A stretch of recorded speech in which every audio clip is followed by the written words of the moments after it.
I think I'm live. I don't know. So, how you guys doing? I got to turn the volume down on this. Oh goodness, let me move this shit out of the way. Stuff out of the way. How's everyone doing today? Good. I'll turn the volume down on this thing right here. Sorry, I didn't want my own YouTube video to revert back on me. How's everyone doing today? Let's look at the chat here. Pop out the chat. Okay. Who is here? We got Hank Abbott, Pasta Master Dan, and Hank Abbott going back and forth. Yeah. So I'm working on this Bill Willingham pinup for Ethan, and I just want to show you guys the interesting technique that I'm using. So this is I was sent this, right? And that's insane, right? That's a lot of detail. And composition is something you got to figure out. Okay, composition in art are the big shapes in art. That's what Jack Kirby did so well. That's how he was a game changer. You could figure out what the image is through composition, right? That's how the brain's going to figure out, oh, that's a person, that's a building, that's a car, and this is what's happening to them. So when you have an image that's this crazy, let me just I'm going to go like this for a minute so I can move the chat here and look at it. When you have an image that's that crazy, you're going to have to do a lot of work with the coloring. And let's see. Oh, Stipling Vaughn says, a break from Court Case TV. I watched like 15 minutes of that on Ricardo's stream on my lunch. That is not going well for the prosecution. I'm no lawyer, but let's just leave it at that. Yeah, so what I do on what I've done rarely on ones that are this complicated, let me show the screen again. What I've done on ones that are this crazy is I actually colored them in one color.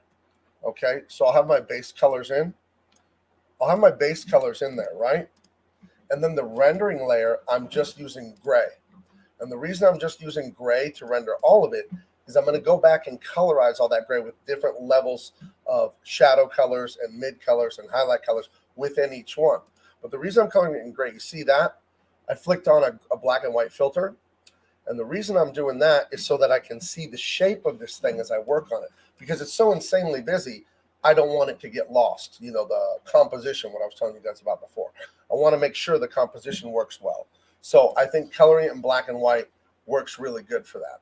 I once did a Suicide Squad cover, and they told me, can you color it like in really fast, like a simple version of colors, and so we could put it in Previews magazine, and then you can do the full version later. So I did that. I did like in an hour. I just did a mock-up with some gradient tones and stuff, and I sent it to the editor. He's okay, thanks. And then when the book came out in stores, then I went back like a day or two later and did the real version, right? When the book came out in stores, they did not use what I had done. They didn't use the final version. They used the little simple version that was going to print this big in Previews magazine. They published that as the full-size cover for an issue of Suicide Squad. That upset me so much. I emailed Will Conrad, was the illustrator of that cover. I think I could dig that cover up. Will Conrad illustrated this beautiful cover, and I whipped it up real fast for them. And then I did a final version for the real print later, a few weeks later, and they didn't use it. They used the little cheapy one I did for advertising. Terrible, just terrible. So that's another inside story in comics that you'll get. Yeah, I think, poor editor there. He will not be named, the guy that did that. But let me check on the chat here. Okay. I'm to this day still impressed every time I look at Cyberfrog. The character legitimately looks really cool. The reason I'm leaning over is it's on another screen in the chat. Sorry, guys. And that was Paulo Jr. Napalm Brothers 3 is Harvoye. Harvoye is putting a link to that in the chat. So again, yeah. So to give you a demonstration of how this will work, I'm going to colorize this here. The mandibles on this Vespa's here. So they're rendered in this gray here because I wanted to render the whole thing gray to keep it not crazy. So watch, I'm going to do a gradient map on this. A gradient map in Photoshop, you can select the colors you want, and they'll correspond from all the gray tones in the black and the white. So what I'll do here, if you're watching, let me scoot this over so you can see.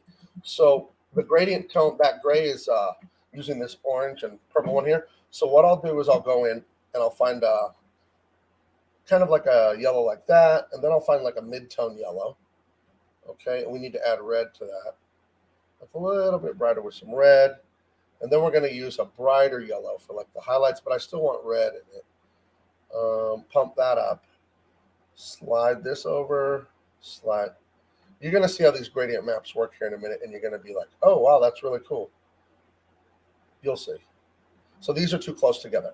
So this one has to be darker and redder, I'd say. Pump the saturation. Okay, now do you see what's happening to that back there? And then this has to be saturated. So we're going to go in that direction. And then we need a highlight, like a key color, very bright highlight for the whitest whites.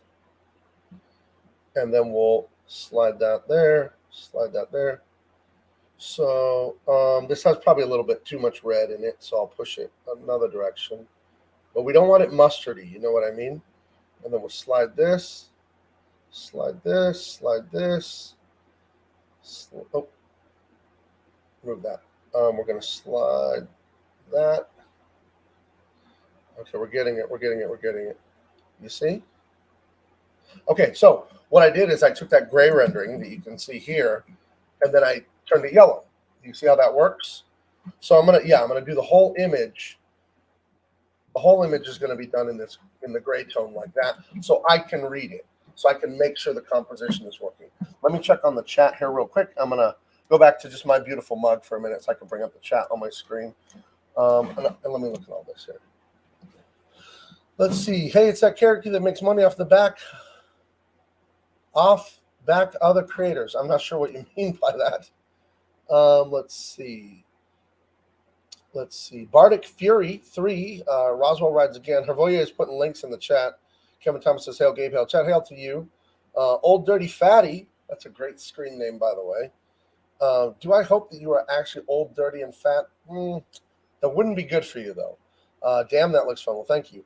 Let's see. Drew with Comics Elite. People forget that Bill is not only a great writer, but a great penciler. Yeah, he's a great illustrator. Check out his Instagram or Twitter today. I just saw it this morning. I was very early, so I don't remember which it was. And he had, what did he have? Oh, he had some commissions up. And he had done a really good Green Lantern one with Kilowog, you know.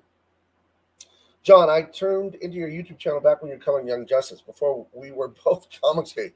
Yeah, well, I was always Comicsgate from the beginning. I colored a lot of books for your boy Zach under a pen name. I worked for Doug. I know a lot of people around here have a issue with Doug. I won't comment on that. Obviously, I won't be working with Doug on Bigfoot Bill 3. Love the vids, Gabe, from Papa Kennesu. Keep up the good work. Thank you.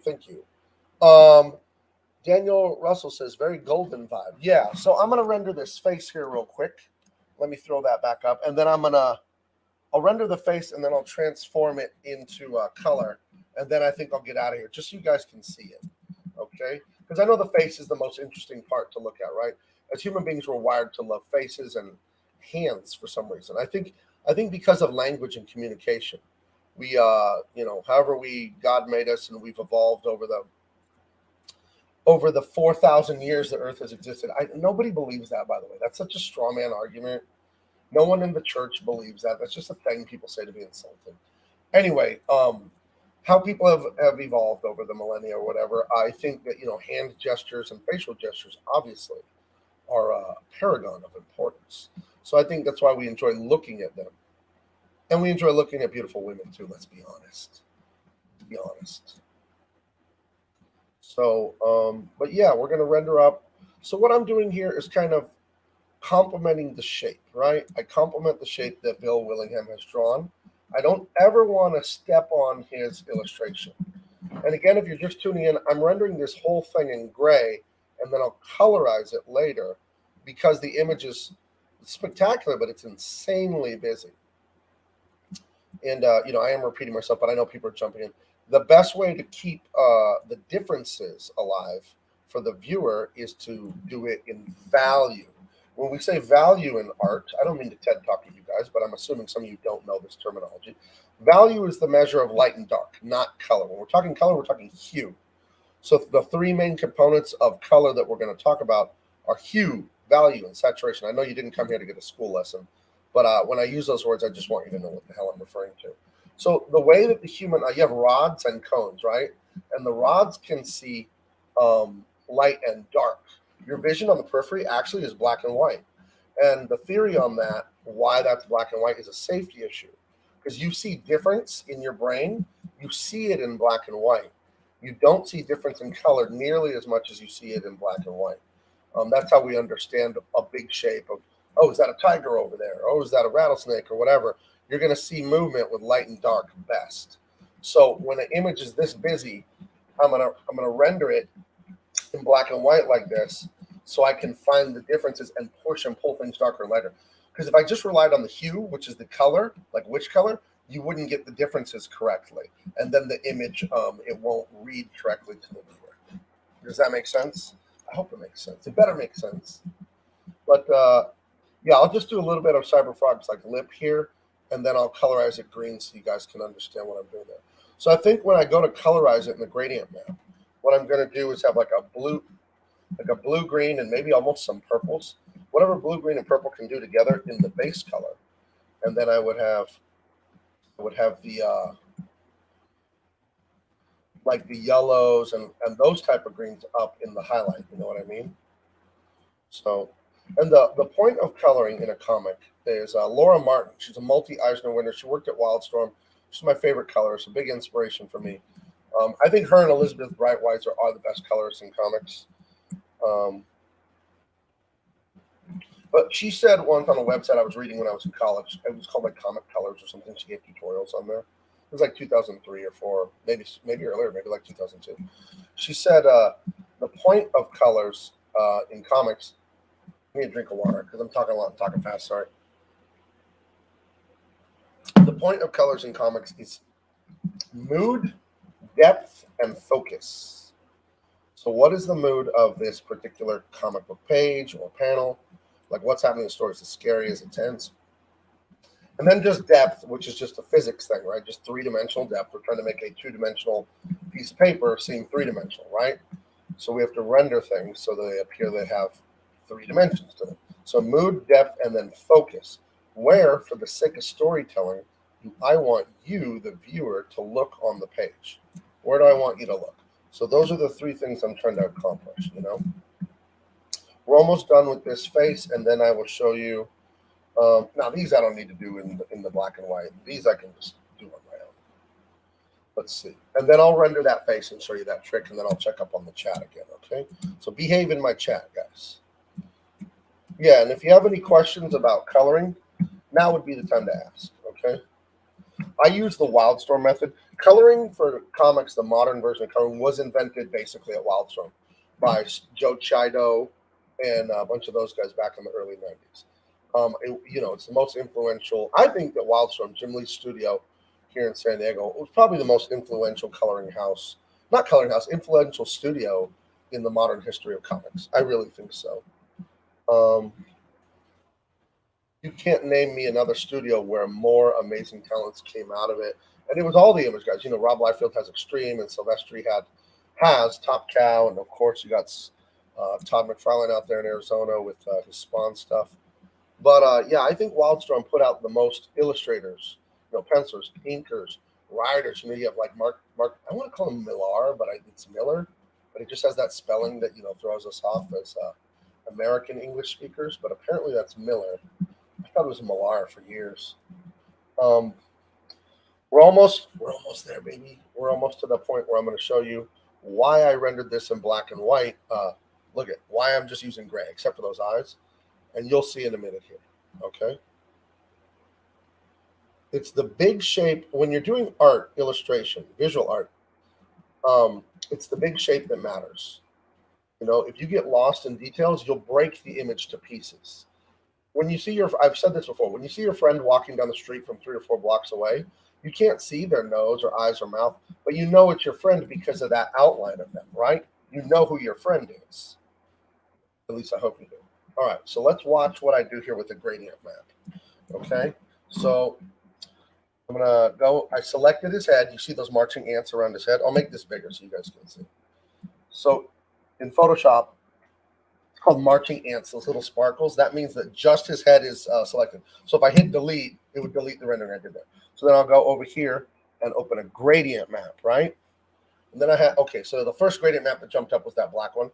But what I'm going to do is create a new one.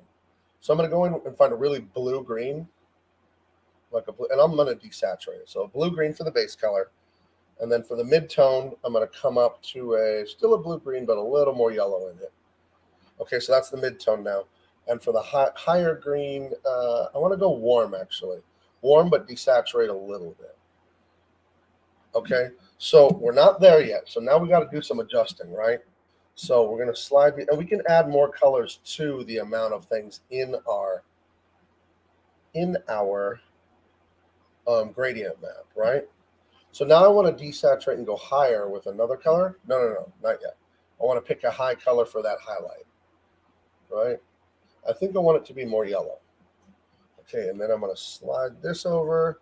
You see how this is rendering it for me in color? You know what I mean? And let's see, am I happy with that? I think I might be, but I think it might need a little red, and I can do some surgery on that later. So you see what we got there. Now that isn't quite enough for me, so I'm going to flatten that out and change it to screen there. Okay, so it's a little blue, so what I'm going to do is select that head again, just the head. Only the head is selected. And what that means in Photoshop is if I just run around on here, you see how it's not coloring other things behind it? Now, obviously, I don't want that, so I'm going to have to undo all that. But yeah, so that's what the selection tool does. Okay, so I have that. I'm going to go grab a warm green to kind of, maybe this one. Maybe this. Okay, I'll grab a warm green and then come in here and pull some of this. See? So we went from this black and white Cyberfrog head to green. Now, and again, I told you the reason that I'm doing this in black and white is because this image is so insanely busy. You know, and I'll show you what we'll get to eventually. What we're going to get to is the special effects are done last, but I won't be done with this image for about an hour and a half, 2 hours. But what we will get to eventually is this point where we're gonna make his eyes glow, right? So we select his eyes, we minus off the line art, select, modify, expand. So I'll expand it some more.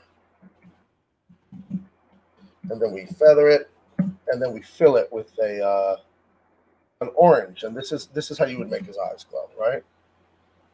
So that's how you would get that. That's a little bright. So then there. Excuse me, burp. We'll get to that soon. So let me check the chat real quick. I'm gonna hide the screen. I hope that was instructive to you guys. Let me look at this here. Going back, Daniel Russell says boobs. It's a good comment. I'm in favor of boobs. Laura Martin is one of my favorites. Papa Kenesu. Yes, indeed, she's the best. Let's see. Possum Master Dan is laughing at something. I'm not sure. I just finished singing Piss Up a Rope for about 40 minutes straight, Last Crusader says. Good. I hope you have a beautiful voice. Lord Nemesis tell me to drink that water. Indeed. How did you create that layer that turns the image into black and white? That is called an adjustment layer. Let's go back, kiddies. That was asked by, I'm sorry, I'm reading the chat on my other. Let me drag it back for this. I have two screens. That's NTM Comics. How did you do that adjustment layer? I will show you. Okay, looky here. In Photoshop, right here, you see this where my mouse is? There's a tiny little circle right here. And see how that yellow dialog box? Create new fill or adjustment layer. You go there, you go hue saturation, and then you turn it down to 0. And whatever was selected will be masked with that. And you can flip those off and on. So let's throw this away. Look, I have an adjustment layer for the whole thing, so I can keep making sure that this is reading correctly. If the image does not read correctly in black and white, it doesn't read correctly. Because remember, you have partial black and white vision. Everyone does. You're just not aware of it. But this is how your brain sees difference. So already what I can see here on Cyberfrog that's not working is this area right here. That needs to be pumped up. So this side of his cheek is getting lost. You see how it's not bright enough? So I can select that and then render it. So it pops a little. And see, we got the edge of him now. Now let's turn off the black and white. See that? So that's what the black and white is doing for us, okay? The black and white is really helping us out with that. And again, that's why so much of this image is gray. The only things I've colored are this Vespus thing and his head. Everything else is still rendered in that gray, except his eyeballs. So again, let me go back to beautiful face mode. Oh man, my green screen. Yeah, I didn't adjust it before I got on here. Sorry. Okay, so let me bring up the chat and look what everyone's saying. Look at what is everyone talking about. Top Cow's are making bank with those Darkness hardcover. Top Cow, what a great studio. Like Silvestri's one of the masters. My goodness. Then poor Michael Turner, he was a master too. Poor guy, rest in peace. I remember seeing Mitch do this to all his art while doing Red Rooster and always wondered why he would do that.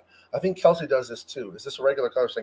It is. It adds a little more time to get used to it, but once you get used to it, it's fun. You know what I mean? I'll show you guys that Suicide Squad cover. I was telling a story earlier. DC needed a Suicide Squad Squaver? Whoa, they didn't need one of those. DC needed a Suicide Squad cover. They needed it yesterday, right? They're like, we need, just don't even barely color it. Just slap on some gradients. A gradient is just like with the airbrush, and send it to us. And we're going to print that in previews, just like this big. It doesn't matter that the page isn't covered, because for the real issue of Suicide Squad that comes out, we'll have you color it real good for us. So I was like, okay, cool. Let me go. I'm just looking for it here. Where is that cover? Oh man, was it a Suicide Squad inventory story? I'm looking through my hard drive here. I have so many headings that say Suicide Squad. Oh, I think it was the Katana. Yeah. Okay. It was the Suicide Squad and Katana special that I did. Oh, do I have both? I have both. Yes, this is amazing. I was telling the story. So open with preview, and then I'll share my screen for this. Hold on. This is poor Will Conrad. What a beautifully amazing illustrator this guy is. Okay. So this was what I did in 15 minutes for them. So they could, oh gosh, damn it, Gabe. Boomer alert.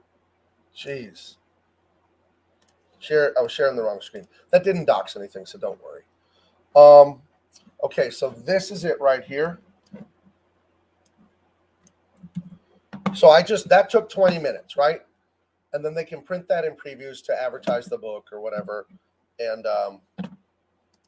that's that.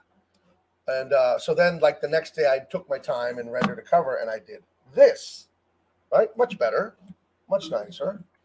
Look at that! Look at the beautiful rendering and detail on these characters down here. Let me stretch this out so you can see it more. I don't remember what year this was, but yeah. So I did that, and then I ended up doing this. Look at that! Like I rendered the face, the fire. You got a nice green uplight to separate that foreground with the Suicide Squad, and this is water. This is probably the first one where I really colored it in black and white first, and then transformed the colors into regular colors. And there's no name on that. There's no date on it. It says our names under Harlequin's hand there. But yeah, I sent them this so they could have something to publish. And then when I got the books in the mail, they had this cover. They did not have this cover. And the editor told me, don't worry, when we do the trade paperback, we'll include that. And I don't think it ever happened. So I emailed Will Conrad, the illustrator, and apologized to him. It wasn't my fault this happened. It was an editorial mistake. So there we go. Hunter Barnhart says, hey, Gabe, I tweeted you that artwork. Dying to do some work with one of you guys. Going to try Tucci next. I don't think I got your tweet. Hold on. What day was this? DM me on Instagram. I see stuff there. Like Twitter's a freaking mess. Just if you want to talk to me, DM me on Instagram, and I'll try and I catch them there. I think Twitter is filtering out people I don't know or I don't follow back or something like that. I don't know. I hate social media. But yeah, Hunter, if you want to talk to me, try a DM on Insta. So yeah, that'll be cool. Let's see. NTM Comics. I'm learning so much for this. Good. Donald DeLay say, what I miss. You missed the sexiest man in comics today and also the strongest man in comics today. Oh, you guys like my Reagan Bush 84 t-shirt? I think this is a hilarious shirt. Let's see. Big Gazatron. Love the depth you create in Cyberfrog's eyes. Are there going to be copious splits and spinning heel kicks in your JCVD homage style comic? There's going to be the most splits and spinning heel kicks that you've ever seen in a comic book or Van Damme. We're going to outdo Van Damme himself in my comic. And it's coming, baby. We're working on it. Oh, it's fun. And the other book I'm doing with my buddy Philippe, Oath of Blood, Oath of Bone. I just was texting with Philippe a minute ago. You guys are going to be so excited for that one. So excited. Let's see. Alan Sparks. Sorry to hear you got burned by Doug, but Doug didn't burn me or anything. I think that Comicsgate and Doug aren't going to mix the fan base and all that. I don't want to speak ill of anyone. I'm not going to say nothing about that. We're just not going to work with him. But he didn't burn me. I worked with him. I think the artwork I made is beautiful, and he paid me. We're square as far as I'm concerned. He and I. He's never done me any wrong. Period. Fizz Chozo. Gabriel has a Twitter. Everything on social media is just my name, Gabe El Taib. I don't hide behind anime avatars and fake names. Antonio Rush Chio says, this stream is great because of me. He's clueless when it comes to coloring, and you're giving some much appreciated info. Also, how awesome was the UFC pay-per-view? Not a bad fight on the card. Oh my gosh, that was awesome. UFC 267 or 68 this last Saturday. If you guys aren't watching UFC, that is the best freaking sport around right now. It is so awesome. It's so exciting. The tension you feel right before these fights start. And you know what else I found is I found sumo wrestling on YouTube, and I like watching it. So, yeah. But, yes, UFC, Antonio Ruschio, that was awesome this week. Hervoye says, hashtag beeflaw. Yes, that's coming. Jay Dredd wants to know how I'm doing. I am doing awesome, friend. Okay, so that's what I wanted to show you. Does anyone have any other questions? We got about a half hour. I like to keep live streams a little short for now as I learn to do them. You know, I made some mistakes and boomered some this and that. But I'll go over it one more time for you guys what I was doing here. So let me hide all this crap so I don't dox you guys or dox myself or whatever. So I hid my screen. Then I'm going to go over here. I'm going to grab my Cyberfrog again. And, okay, I'm going to open that full screen and show you what I did. So what I was doing over here was I have this Bill Willingham piece. Share screen. Share. Okay, so I have this Bill Willingham piece. And it's insane, right? It's so busy. It's just so busy. When I got it, I was like, oh my gosh, what is what here?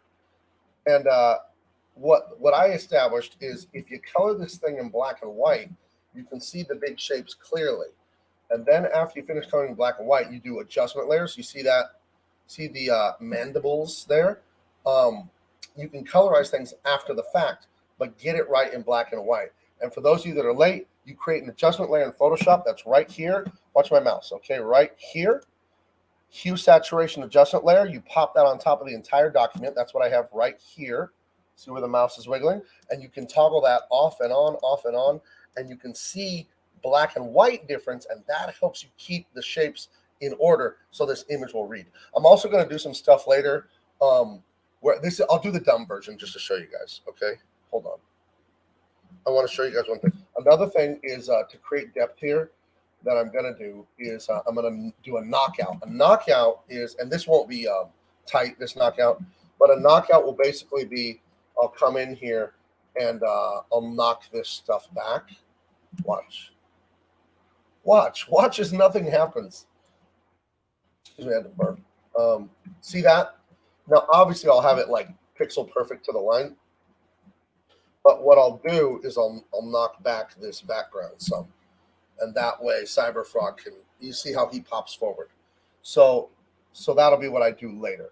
But I probably have about an hour. I know it looks insane. I probably have an hour and a half to go on this. So I'll see you guys probably on Comicsgate Kings later. I'm going to be interviewing Andy Smith. I'm going to try and interview all the Kings on my show. And I'm going to keep doing father-daughter dance on Wednesdays. And then I'll just try and do live streams like this randomly. So subscribe. Hit the bell for notifications. Retweet the shows, too. Hit that share button. Would it be crazy for me to ask you guys, right below the video on YouTube, it says share. Share it. Share this on Twitter. Share it on Facebook. Share it everywhere. This is going to be a fun channel. It's your channel. I'm here to make you happy. I'm here to answer your questions and just hang out. Just be your buddy. Be that cool uncle. But I'm not giving you beer if you're under 21. I'm not that cool uncle, okay? I'm not gonna help you go down the path, the evil path. Okay, last check of the chat, and then I'm outie. Outie 5,000, as we used to say in the 90s, kids. Let's see. Hunter Barnhart says, okay. Oh, well, I was telling him if you want to talk to me, DM me on Insta. That's right. And NTM Comics, how do you keep the highlight colors used on the head consistent with the rest of the body? Like, do you save the colors? You can grab the colors with the eyedropper tool. If you have that rendering layer isolated, like it's the only one showing, then you can do it. What I will really do, though, is I'm going to probably desaturate the head back to gray, render all the green on his body in gray, and then do it in one adjustment layer. I just colorized it to show you guys an example. But that was a very good question, actually. But yeah, if you have this repeating color throughout the image and you have it gray, then wait to do your adjustment at the very end. And the best thing, the only way to really learn anything in life is through trial and error. There's no such thing as failure, except when you choose to quit. When you do something and it doesn't work, you didn't fail. You actually won. And I'll tell you why. Failure is a gift. When you lose, you now know what not to do, right? Oh, I played a lot of football. I coached a lot of football. I say that all the time. When we lose a game as a coach, we're watching videotape and why'd you do this? And why did I make that call as the coach? And now next week, I know not to do that. So when you fail, it isn't really failure. It's they're just steps on a ladder, right? So when you screw up, now you have you thank God it's a gift. Now I know not to do that. So it's a process of elimination. Look up Nassim Nicholas Taleb. He has amazing books on understanding processes and probability and statistics and how things just work in life, and how to understand what you're looking at and think critically. And he talks about that. And I think it's in the Latin. It's via negativa. It's by the negative which we understand things. Because it's positiva, there's infinite possibilities of how things could go. But if we narrow down what not to do, that really helps illuminate the path. Okay, last check in the chat, and then I'm out. Old Dirty Fatty, God bless, and you got me with those vids when you quit. Hey, good, man. Good. Hunter Barnhart sent me a message on Insta. Cranberry Langer says, Doug, Naples seems okay from what I see. He hasn't been bad to me. I know there's a history of Comics Gate. I'm not getting into that. I have the good guy theory. If you ask me who someone is, I'm going to say he's a good guy. He paid me for the work. I made beautiful work. That's the beginning and the end of it. I won't be working with him because I don't think it works for the fans. I'll just be frank about that. I think a lot of the fans here are sore with him, so they don't want me working with him. And I guess I understand that. To me, Comics Gate is about listening to the fans because you pay the bills. The fans are the boss around here. So Jay Dritz is calling Coach Gabe now. Oh, well, thank you. I love coaching Pop Warner football. It's a true joy of my life is coaching sports for kids. Yeah. Scott Slee says Nassim Taleb is amazing. Yes. Pasta Master Dan says I can't pick your friends. Yeah, I'll be friends. I'm even gonna be friends with the people at DC. I will sit down with Jim Lee or any of them and be their friend. The difference is we have a political business differences, not human differences. We're all just human beings. We're all flawed. I don't hate anyone. Okay. The only thing I hate is seafood. I really hate seafood. It's disgusting, and if you like it, I don't know. I don't approve. True. I love my fans, and I never take them for granted due to they buy my books. Oh, Jay Lee. Those Steins covers are what's up next for me after this. Was I supposed to mention that publicly? Sorry. All right, guys. I got to go because I've said bye like 5 times, and I'll just keep going and going and going. And this cover ain't going to color itself. So I will talk to you cats later. All right. Bye. Have a great day.